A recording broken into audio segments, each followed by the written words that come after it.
Thanks very much for coming. This is the first time we've done anything like this, so we'll see how it goes, and see how your questions are, see where it takes us. A lot of people ask me, why are you doing this? And I should hopefully answer that in a few minutes. But it is the first time, so please bear with us, and we'll see how we go. So I'm Graham Birchall, and I've formed up this party, as you know, and the intention is to raise this issue at the general election. And I know some of you are supporters of other parties, and I hope I might be able to persuade you to support this one. Together we've got a real chance, as I see it, to change lives here on this beautiful part of England. I'd like to start by telling you why I'm doing it. First of all, it's mainly because I love the place we live in. There's a multitude of sandy beaches, lovely bays, seaside towns, historical sites, all in such very close proximity. And it used to be the favourite destination of my young children. When I bring up my family, I used to bring them down here. And now I'd quite like to see Thanet return to its former glory and beyond, if possible, and preferably in my lifetime. But that remains to be seen. Right now, there's this great opportunity, as I see it, for the people of Thanet to take control of their own destiny. Probably for the first time ever. There's an historic election coming up here in South Thanet, and that's why I'm putting this issue right at the very heart, front and centre stage of that general election. So that people of Thanet themselves can make this change happen if they want to. It's a change that I would like to see done from outside the existing system. That's not the way it usually happens. It usually happens by long-in-the-tooth councillors stitching things up on the inside of the system. And so that's why I think this way, if we can do it, is better. Can I just tell you why I'm not doing this? I'm not doing this to become the first elected leader of Thanet Council, if and when it comes along. Nor am I doing this to take IPUT into government here in Thanet, because once the change has been successfully obtained, IPUT's job will be done and it will be disbanded. Very simple. I've no wish to actually be involved in local government particularly at all. I did that 10, 12 years ago, and I'd quite like to enjoy what's left of the rest of my life. And for those of you who think, therefore, I'm doing this for the brown envelopes or for the public recognition, I'm very sorry to disappoint you. But I do believe my background does qualify me quite well for what I'm trying to do. This change, as I said before, needs to be done, as I see it, across party lines and by someone who's independent of party allegiance. And it needs to be done from an external point of view, that's to say, the point of view of the voter. However, I'm not an independent candidate. I am a member of a party which has been set up purely to make these changes here in Thanet. The party has a constitution, it has a manifesto, it has membership, it has supported by a company limited by a guarantee, and it has an audited bank account. As I said before, it's only been set up to change Thanet and not to run it. It is, as I understand it, a catalyst for change. And the more support we get, the faster we can do it. And I'll come back to the question of speed later. Thanet Independents will stand two candidates at the next general election, one for the north and one for the south. And we need help. And the more help we get, the more votes we will get. And the more votes we will get, the faster we can make it happen. We need more members, more volunteers, and more donors. And if there's any way you think you can help, then please visit our website or click on the right button or leave your details with us before you go. That would be much appreciated. A lot of people complain endlessly about the way TDC and KCC behave towards the people of Thanet. But very few actually think of trying to change it or know how to do it. Interestingly, fewer than 1% of all Britons are members of any political party nowadays. Democracy in this country hangs on a very thin thread. It's a tiny but valiant band of political obsessives who come out every 4 years or 5 years to call on voters to vote and then get an earful of abuse for doing it, for their efforts. So here's your chance to become one of the 1%, at least for a short while. Right, that's the commercials out the way. Why has the party come into existence? What is the existing problem? What is actually wrong with the way TDC and KCC govern us? And the answer to this, and there's so much I could say, where do I begin? Well, let's start with KCC.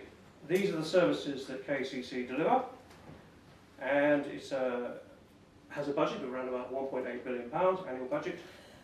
And as you know, it's a two-tier system of government, where KCC is the upper tier.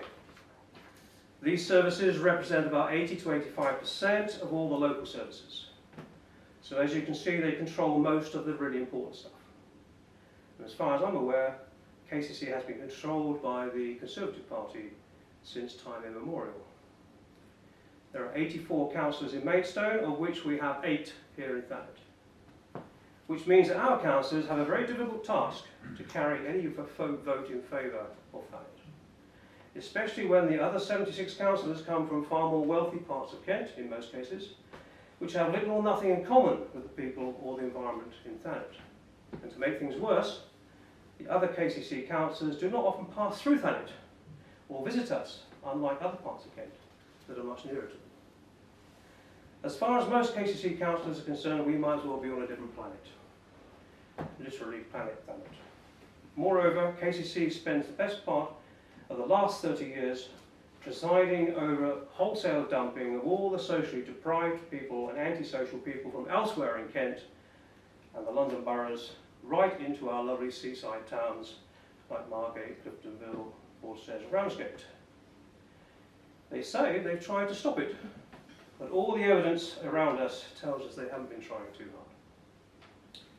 In every category of social deprivation you can mention, whether it's drug addiction, ex-offenders, children in care, long-term benefits claimants, youth unemployment, long-term mental illness, you name it, every single category of social deprivation, we have the highest numbers here in Thanet in the whole of Kent. Thanet has literally become the leper colony of Kent. And when it comes to strategic planning, we see that KCC has always had an unwritten agenda, whether it's Manston Airport, or whether it's housing, or whether it's Parkway stations. The only way for Thanet to escape from this abuse is to remove itself from these malign influences altogether and take Thanet out of KCC's control. And this is one of the things that IPUT exists to achieve, and to achieve it, hopefully, in the next 2 years. Why is 2 years important? It is so that we can stop this catastrophe of a local plan and start it all over again, after the people of Thanet are in control of the process, which they're not at the moment. And therefore it can then be done properly, and not in the way it's been done so far. But I'll come back to that later. Moving now to TDC. TDC has a budget of about 130 million and is responsible for those services. One or two of them duplicate slightly for KCC, but there's normally a distinction, which is about 20% of all the services that we receive. Thanet District Council has a history of maladministration and some corruption over the last 40 years, and it seems neither of the two main parties have been exempt from this poor performance. Since 1973, TDC has been led by the Conservatives for 23 years, Labour for 8 years, and technically it's been in no overall control for about 8 years, including the current term of office, which, however, is led by a minority Labour administration, so you could add another 3 years to their total. Even so, the Conservatives have had control of Thanet for about twice as long as Labour.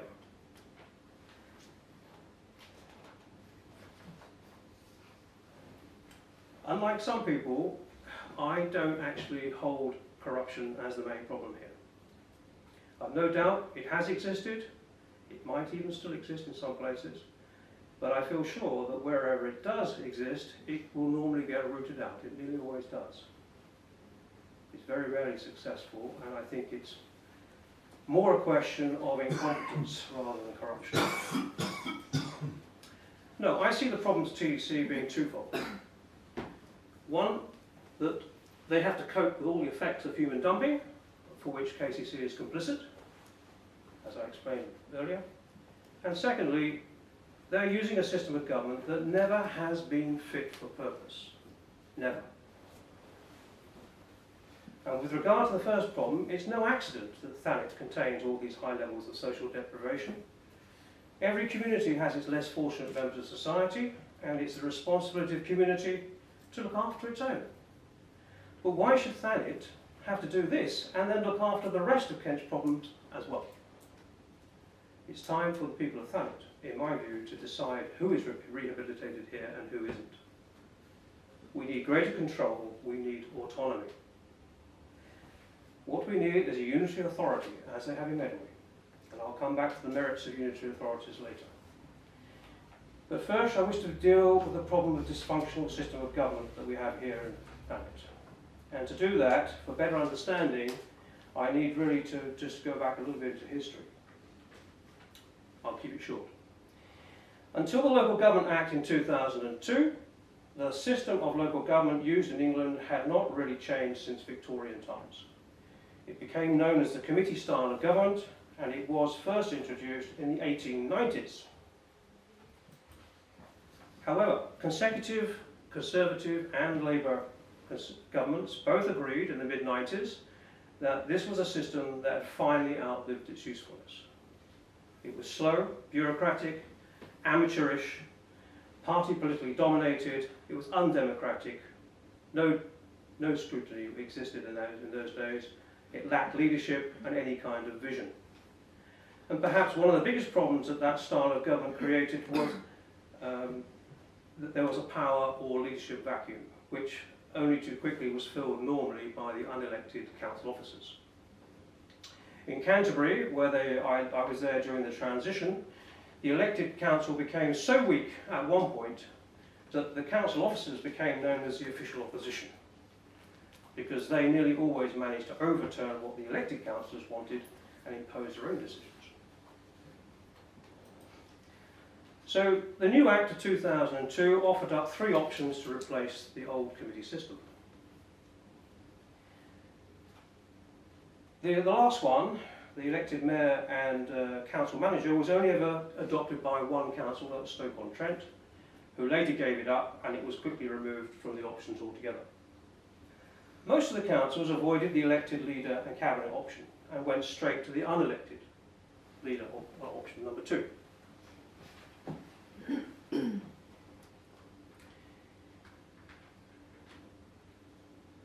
And it'd be a good question to ask, why were all the councillors and all the councils up and down the country so universally in support of this unelected leader system?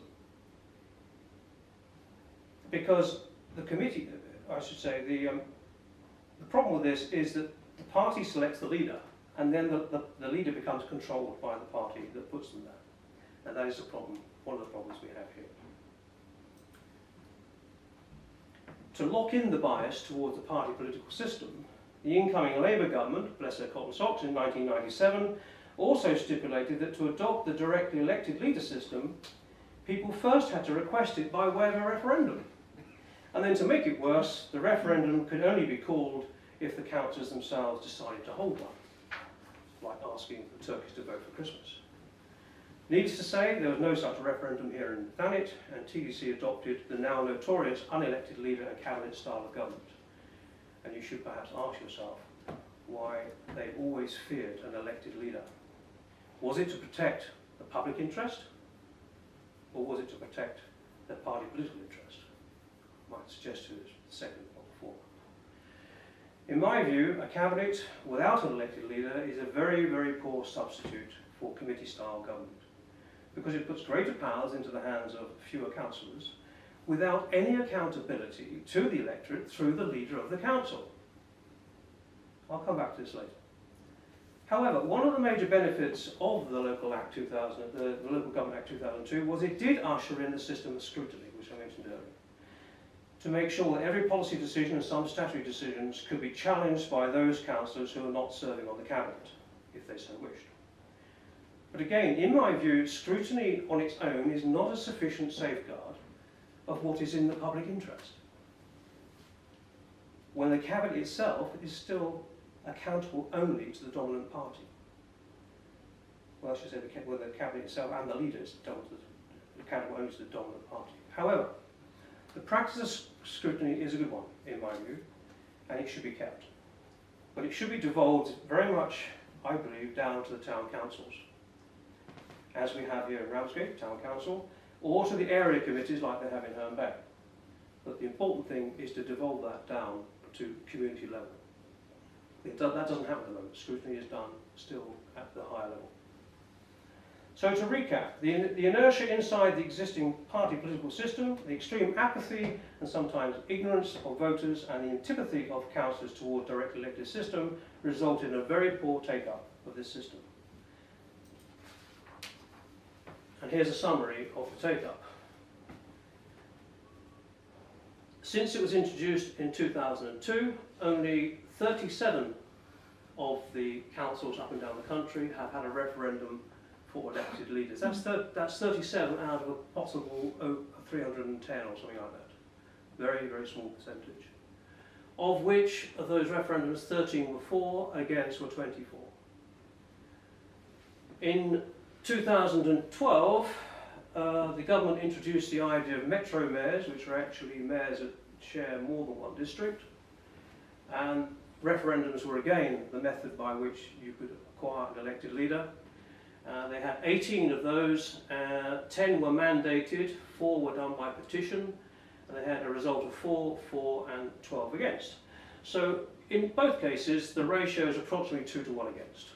That's, say, 2 to 1 against having an elected leader. And as I say, my suggestion to you is that that is mainly because of the inertia in the system and the fact that councillors themselves never normally, certainly from the main two parties, unless they're independent or minority parties, they do not favour the elected mayor system because it takes control away from them and gives it to you, the voters. And that, in my view, is a great shame.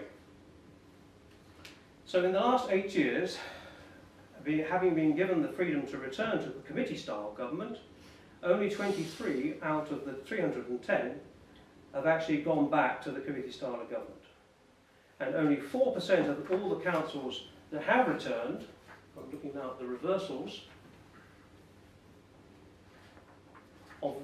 of the 25 attempts to reverse, 23 actually reversed, only 12 of them went back to the traditional style of government, and 11 kept a hybrid system of cabinet and committee.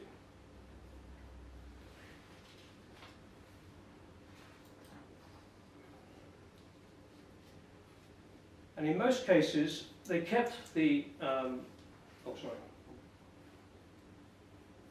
in most cases, they kept the cabinet style of government because they wanted to keep the scrutiny function, which indeed I would also like to keep if we're successful.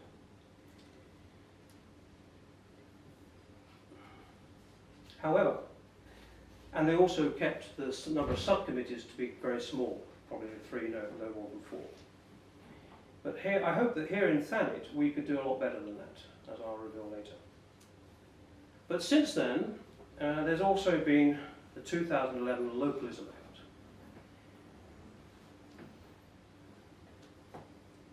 In particular, the number of changes to local governance was still very low, as I've just shown. And the government was still worried about the quality of local government. In particular, the government has a declared aim to lift the council tax cap. But it feels that that cannot happen until it sees some evidence to show that the quality of local governance has actually improved. Let's not forget that capping was originally introduced by Margaret Thatcher as a result of abuse and reckless spending by some of the militant authorities during the 70s and 80s. Consequently, in 2011, the new coalition government passed the Localism Act, which gave local authorities even greater freedom to change their system of government.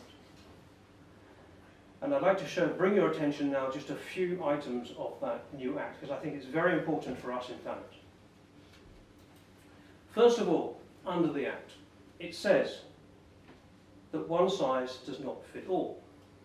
More importantly, the Act encourages each local authority to tailor a system of local government to suit its own local circumstances. Eric Pickles, the minister at the time, said, "I don't care how things are organised.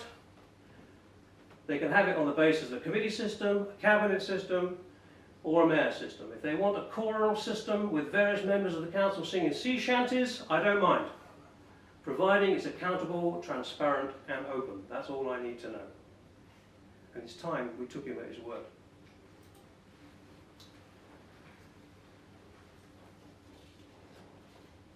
The new Act also talked about a general power of competence. Sorry, it's a bit dry, but this is what it says, it's quite important. That gives local authorities the legal capacity to do anything, providing they do not break other laws. That's quite important, because up until this Act, local governments would only do things that were specified within the law. They were very cautious. Since this Act, they are allowed to do whatever they like, providing they do not break any laws. That is quite different. It reverses, it turns the law inside out. And for us in Thanet, that is also an important development. The Act also enables local public functions to be transferred from remote quangos to local government. How many times do we hear people complaining about quangos? Well, under this Act, we could transfer some of those functions, whether it's whatever it is, health and safety, Ofsted, whatever it is, to actually under our control, not unelected quangos. It also encourages authorities to come forward with innovative proposals to improve local accountability. I was talking there about accountability, and it's saying you're looking for innovative proposals. Also, the government wishes to remove several of these rules to allow councils to go about their business in a way that suits their local circumstances. This harks back to the previous one. And it says councils are to have greater flexibility about how they carry out their scrutiny. This goes back to the issue I'm talking about pushing scrutiny down to town councils, which I'll come back to shortly.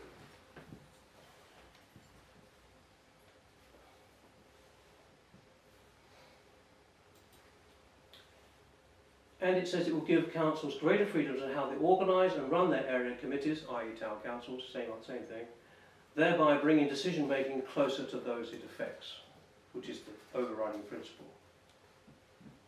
And just as important, I think, the new Act also abolishes the regional strategies, freeing up, as it says, local authorities to decide where, when and how many houses they build in their area of responsibility.